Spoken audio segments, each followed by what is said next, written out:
Hi எல்லாருக்கும் welcome to Shivani vlogs. நான் குலதெய்வ கோயிலுக்கு போயிருந்தேன். அங்கேருந்து தான் அதாவது ஞாயிற்றுக்கிழமையிலேருந்து எடுத்த விலாக் தான் இது. நான் கார் வாங்கினதுலேருந்து குலதெய்வ கோயிலுக்கு போகவே இல்லை. சரி, குலதெய்வத்துக்கு போயிட்டு பூஜை பண்ணிட்டு வந்துட்டோம். பூஜை பண்ணிட்டு வந்ததுக்கப்புறம் சரி எல்லாம் வேலையெல்லாம் முடிச்சுட்டு சாப்பாடெல்லாம் செஞ்சு சாப்பிட்டுட்டு சரி மறுபடி பூஜை எங்களுக்கு ஆரம்பிக்கணுமே, பிரம்ம முகூர்த்த பூஜை செய்யணும்லான்ட்டு வீடெல்லாம் க்ளீன் பண்ணியாச்சு. க்ளீன் பண்ணிவிட்டு வந்து என்ன சொல்ல வரேன்னா, பாத்திரம் எல்லாமே சுத்தபத்தமாக நைட்டே க்ளீன் பண்ணிட்டோம்னா வீடு கூட்டுறது அதெல்லாமே துணி மணி எல்லாம் மடித்து வச்சுட்டு நீட்டாக வச்சுட்டோம்னா நைட்டு காலையில் எழுந்திரிச்சி பிரம்ம முகூர்த்த பூஜைக்கு நல்லாயிருக்கும்.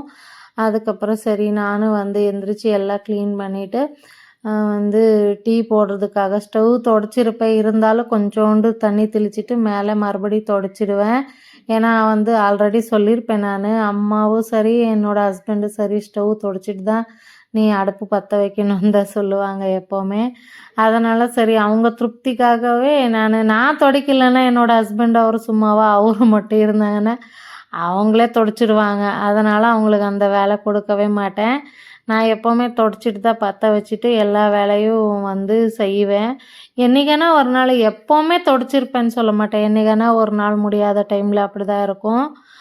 சரி டீ எல்லாம் போட்டு குடிச்சிட்டு சரி கோலம் மாவு போட்டு வைக்கலாம், கலர் பொடி எல்லாம் போடாமல் கவரில் பிளேட்டில் வச்சுட்டு அப்படியே போட்டுட்டு இருந்தேன். சரி எல்லாம் போட்டு வச்சிடலான்னு சொல்லிட்டு போட்டு வச்சுட்டு பாக்ஸில் எல்லாம் 2 பாக்ஸில் போட்டுக்கிட்டேன். 2 பாக்ஸில் போட்டு வச்சுட்டு அதுக்கப்புறம் வீடு எல்லாம் தொடச்சிட்டு காலையில் எழுந்திரிச்சி தான் வீடு தொடச்சேன்.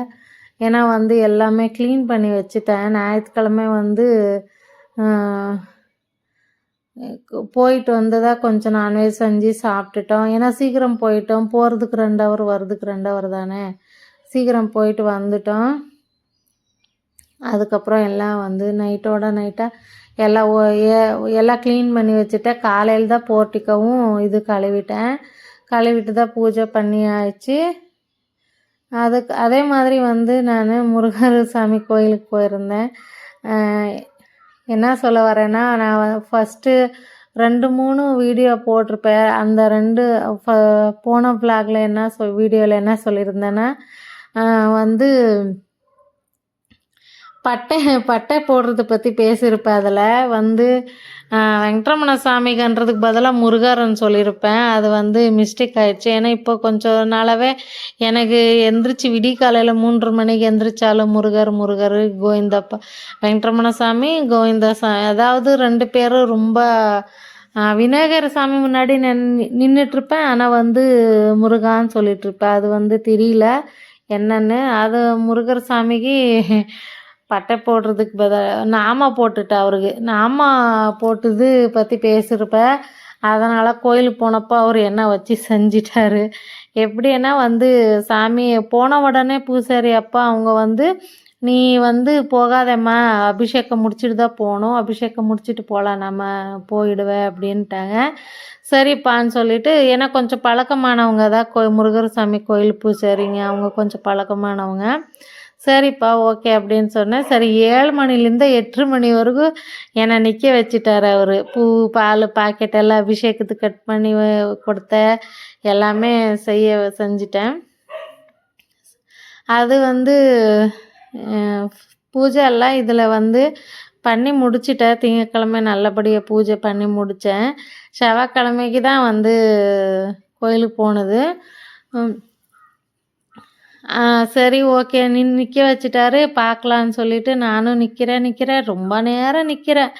எவ்வளோ நேரம் ஆனாலும் ஏன்னா நான் முழுசாக அபிஷேகம் முருகருக்கு சாமிக்கு கிட்டத்தட்ட ரொம்ப நாளாச்சு நான் முருகர் சாமிக்கு அபிஷேகம் பூஜை நேரம் பார்த்து. பால் பாக்கெட் கட் பண்ண வச்சுட்டாரு என் கையில். அப்புறம் என் கையிலே தயிர் எல்லாம் கட் பண்ணி கொடுத்தேன். பிரசாதம் கூட அவர் என் கையில் தான், நான் ஒன்றும் செய்யலை. இன்னும் எனக்கு நான் செஞ்ச திருப்தி தான் எனக்கு கிடச்சிருச்சு. ரொம்ப பூசாரப்போ தான் சமைச்சாங்க ஒரு பிரசாதம். இருந்தாலும் எனக்கு என் கையிலே தான் சமைச்சு எடுத்துகிட்டு போன மாதிரி ஒரு ஃபீலிங்கு. அப்போ எல்லாம் எத்தனையோ பேர் இருக்காங்க, ஜென்ஸ் இருக்காங்க, நிறைய பேர் இருந்தாங்க. நான் கட்டின சாரீலே கூட வந்து முருகர் சாமி, அதாவது வேலு மயில் இருந்துச்சு, வேல் மாதிரி கம்பியும் இருந்தது. அதுக்கப்புறம் தான் தெரிஞ்சுக்கிட்டேன். நான் ஒரு ஃபோட்டோ எடுத்து நெக்ஸ்ட் வ்ளாகில் வேணும்னா வைக்கிறேன். எனக்கு என்னடா இது ஆச்சரியம், நான் அவங்களுக்கு நாம போட போயிட்டு ஏதோ தெரியாமல் நான் அப்புறம் இரு உனக்கு பண்ண போகிறேன், அவ்வளோ வேலை கொடுக்குற இரு இன்னைக்குன்ட்டு எனக்கு அவர் கொடுத்த வேலையை நினச்சிட்டு ரொம்ப சந்தோஷமாக நான் வந்து செஞ்சுட்டு வந்தேன் முருகர் கோயிலுக்கு போனப்போ. அதுக்கப்புறம் வந்து முருகர் கோயிலுக்கு வந்து ரொம்ப நாளாக இருந்தது போயிட்டு. ஏன்னு தெரியல, அவருக்கு மட்டும் போகவே முடியறதில்ல. இதே ஊரில் தான், இங்கே தான் இருக்குது. நானும் வெற்றலை விளக்கு எல்லாமே வைக்கிறேன். 3 வாரம் தான் வச்சேன், அதுக்கப்புறம் வைக்கவே முடியல. சரி பார்க்கலாம், ட்ரை பண்ணலாம், வைக்கிறதுக்கு நினைக்கிறேன், வைக்கவே முடியறதில்ல. அதனால் இப்போது வந்து மார்கழி மாதத்துலாச்சும் எல்லா கோயிலுக்கும் எவ்வளோ முடியுதோ அவ்வளோ போகலான்ட்டு பண்ணிகிட்ருக்கேன். எனக்கும் கஷ்டம்தான், இருந்தாலும் பண்ணணும் அப்படின்னு பண்ணிகிட்ருக்கேன். ஃபஸ்ட்டு இந்த சமைச்சது சொல்கிறேன், அதுக்கப்புறம் இது பற்றி முருகர் கோயில் பற்றி சொல்கிறேன். நான் வந்து மெந்தைக்கீரை வாங்கிட்டு வந்திருந்தேன் உழுவார் சந்தையில். மெந்தை சாதம் வைக்கலான்னு சொல்லிட்டு மெந்தைக்கீரை எல்லாம் க்ளீன் பண்ணி வச்சுட்டேன். மெந்தை சாதத்துக்கு எல்லாம் ரெடி பண்ணிட்டேன். வெங்காயம், தக்காளி எல்லாம் அரிஞ்சிட்டு வந்து நம்ம இஞ்சி பூண்டு பேஸ்ட்டு அரைச்சி வச்சுக்கிட்டு, மசாலா அரைச்சி ஊற்றுறதா இருந்தால் அரைச்சி ஊற்றிக்கலாம், இல்லைன்னா அப்படியே கூட செஞ்சுக்கலாம். நான் 3 பேருக்கு சும்மா சிம்பிளாக அப்படியே கீரை எல்லாம் கட் பண்ணி போட்டுட்டு அப்படியே செஞ்சிட்டேன். மெந்தை சாதம் வந்து உடம்புக்கு ரொம்ப நல்லது. பசங்களுக்கு ரொம்ப கீரை சாப்பிடாதவங்களுக்கு எல்லாம் மெந்தைய சாதம் வந்து செஞ்சு கொடுங்க, நல்லாவே இருக்கும். கீரை பசங்க வந்து எல்லாம் கீரை குழம்புல போட்டால் என்ன பண்ணுறாங்கன்னா எடுத்து ஒதுக்கி வச்சிடுறாங்க பசங்க. அதனால தான் நம்ம என்ன பண்ணோன்னா மெந்தை சாதம் இந்த மாதிரி ரெடி பண்ணி அதில் பச்சைப்பயிறு ஒரு கிளாஸ், 3 கிளாஸ் ரைஸ்னா 1 கிளாஸ் பச்சைப்பயிறு போட்டு ஊற வச்சிட்டோம்னா, பச்சைப்பயிறு போட்டு நம்ம மெந்தை சாதம் செஞ்சிட்டோம்னா ரொம்ப டேஸ்ட்டாக இருக்கும். அதுக்கு சைட் டிஷ்ஷுக்கு வந்து உருளைக்கிழங்கு ஃப்ரை பண்ணிக்கோங்க, ரொம்பவே நல்லாயிருக்கும். புதன்கிழமை அந்த மாதிரி டைம் பண்ணிங்கன்னா முட்டை ஃப்ரை இந்த மாதிரியெல்லாம் பண்ணிக்கோங்க, ரொம்ப ரொம்ப டேஸ்ட்டாக இருக்கும். உடம்புக்கு ரொம்ப ஹெல்தி, ரொம்ப டேஸ்ட்டாகவும் இருக்கும். நான் வந்து எப்போல்லாம் மெந்தைக்கீரை ஃப்ரீயாக கிடச்சிது, அதாவது கம்மி ரேட்டில் கிடச்சிதுன்னா அதிகமாக எடுத்துகிட்டு வந்து நம்ம வந்து மெந்தைக்கீரை எல்லாம் செஞ்சு வச்சுக்கலாம். அதே மாதிரி இன்னொன்று என்னன்னா, மெந்தையில வந்து சப்பாத்திக்கு போடலாம், ரொட்டிக்கு போடலாம், எல்லாமே செஞ்சுக்கலாம். இன்னும் வந்து எப்படி சொல்கிறதுன்னா வந்து இதிலே வந்து தொன்னை பிரியாணின்னு சொல்லுவோம் இல்லைங்களா, அதுக்கு வந்து இந்த கீரை போட்டுக்கலாம்.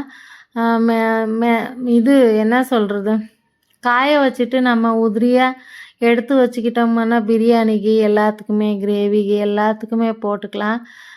இது பாலக்கு கிரேவி, சப்பாத்தி, இந்த மாதிரி எல்லா விஷயத்துக்கும் நம்ம பாலக்கீரை கூடவே இந்த மெந்தைக்கீரையும் சேர்த்துக்கிட்டால் ரொம்ப நல்லா டேஸ்ட்டாக இருக்கும். கீரை குழம்பு செய்கிறதுக்கு பாலக்கீரையும் இது சேர்த்து செஞ்சோம்னா நல்லாயிருக்கும். அதனால் கீரைங்க பசங்க சாப்பிட்றதில்ல, என்ன பண்ணோன்னா நம்ம வந்து சாதமாக வச்சு கொடுத்தோம்னா நல்லா சாப்பிடுவாங்க. நான் எப்போவுமே சாதமாக ரெடி பண்ணிவிடுவேன் பசங்களுக்கு. காலேஜுக்கு கொடுப்பேன், டிஃபனுக்கும் கொடுப்பேன், காலேஜுக்கு பசங்களுக்கு எடுத்து போய் கொடுத்துடுவேன். பாக்ஸுக்கு போட்டு கொடுத்துட்டு வந்து பண்ணிவிடுவேன்.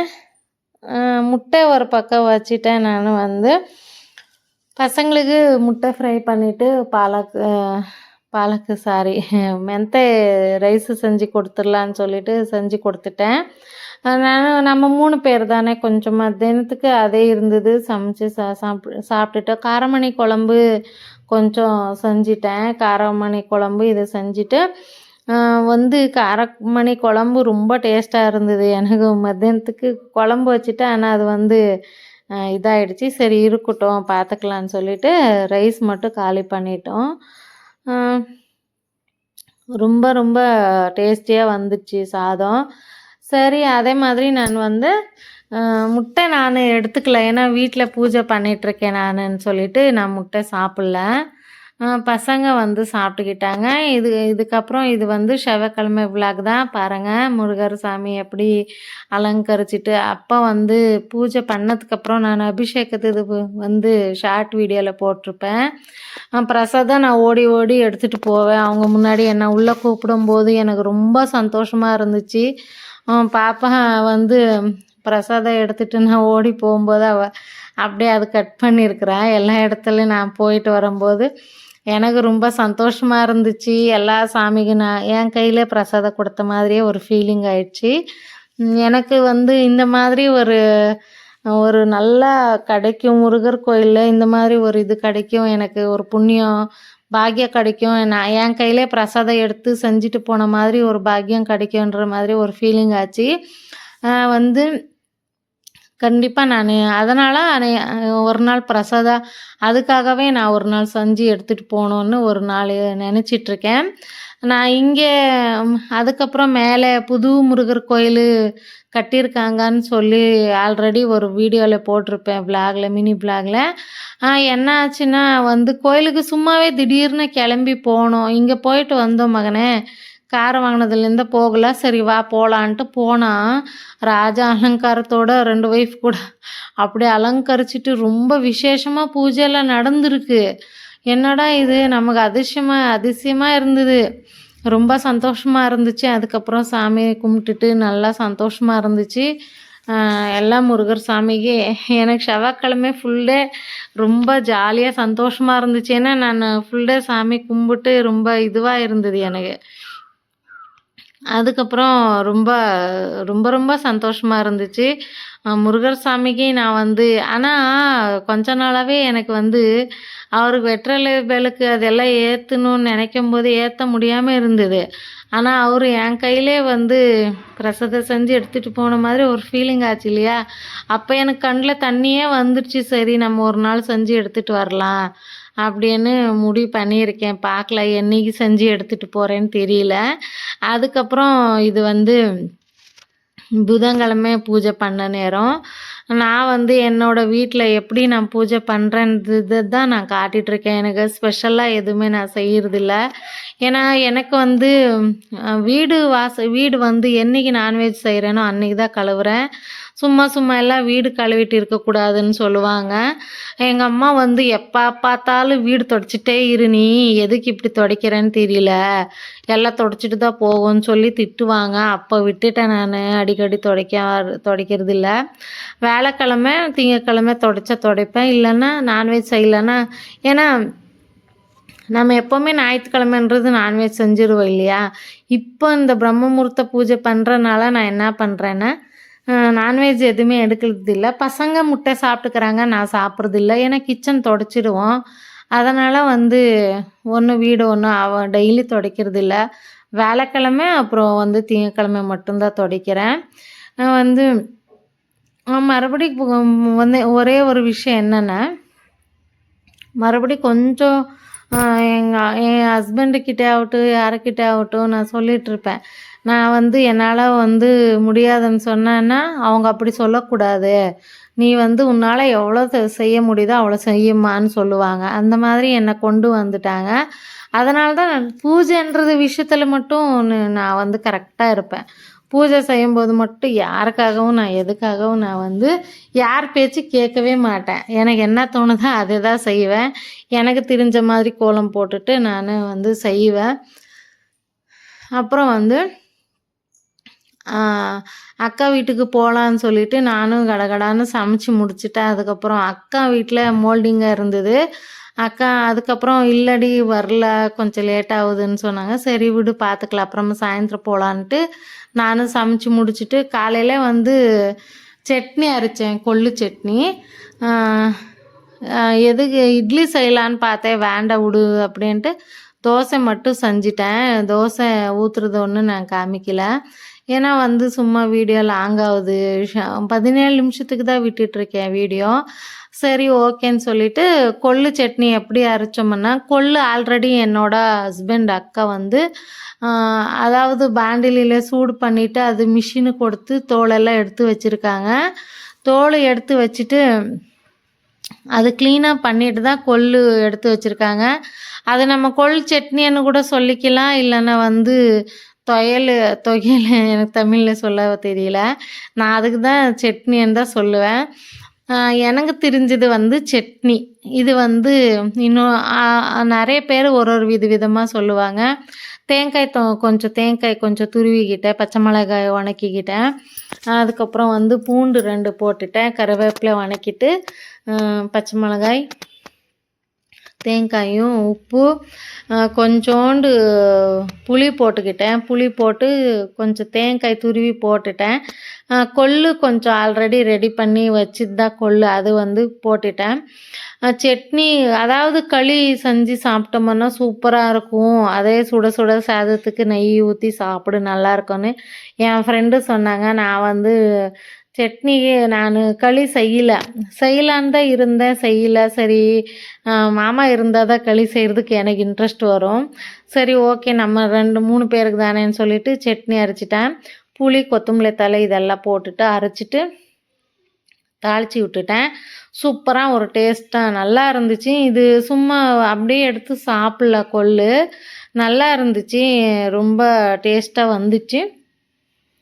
அதுக்கப்புறம் நான் தாளிச்சிட்டு தோசை ஊற்றிட்டு காலையிலே டிஃபன் சாப்பிட்டுட்டேன். சாப்பிட்டு முடிச்சுட்டு பசங்க வந்து தூங்கிடுறாங்க, எனக்கு எந்திரிச்சிடுறாங்க. எனக்கும் இப்போல்லாம் பயமாக இருக்கும் வெளியே போய் தனியாக கோலம் போடுறதுக்கு. சரி எந்திரிச்சிடுவாங்க, என் கூடவே எந்திரிச்சிட்டு வருவாங்க வெளியே. தம்பி என்னை கூட வந்து கோயிலுக்கு டெய்லி விட்டுட்டுருக்குறது தம்பி தான் விடுவாங்க. சரி அதுக்கப்புறம் நானும் கடுகு, ஜீரகை, கருவேப்பிலை எல்லாம் போட்டுட்டு இது இங்கு போடுவேன் நான் கொஞ்சம் சட்னிக்கு தாளிக்கும் போது. வேர்க்கடலை, தேங்காய் போட்டிருப்போம் இல்லையா, அதனால் ஜீரணம் ஆகணுன்றதுக்காக இங்கு போடுவேன். தாளிச்சிட்டு சாப்பிட்டாச்சு. சாப்பிட்டு முடிச்சிட்டேன். சாப்பிட்டுட்டு அதே மாதிரி டீ எனக்கு எப்போவுமே வந்து சாப்பிட்டதுக்கப்புறமும் டீ தேவைப்படும், குடிப்பேன். ஃப்ரெண்ட்ஸ் பிடிச்சிருந்தா லைக் பண்ணுங்கள், ஷேர் பண்ணுங்கள். புதுசாக பார்க்குறவங்க சப்ஸ்கிரைப் பண்ணி பாருங்கள். நெக்ஸ்ட்டு விளாகில் அதாவது வீடியோவில் பார்க்கலாம். நான் வந்து இதே மாதிரி வீடியோ கொடுக்குறேன். இப்போ தான் கொஞ்சம் இன்க்ரீஸ் ஆகிட்ருக்கேன், எனக்கு சப்போர்ட் பண்ணுங்கள், ஸ்கிப் பண்ணாமல் பாருங்கள். Thank you friends. நெக்ஸ்ட்டு விளாகில் பார்க்கலாம். தேங்க்யூ.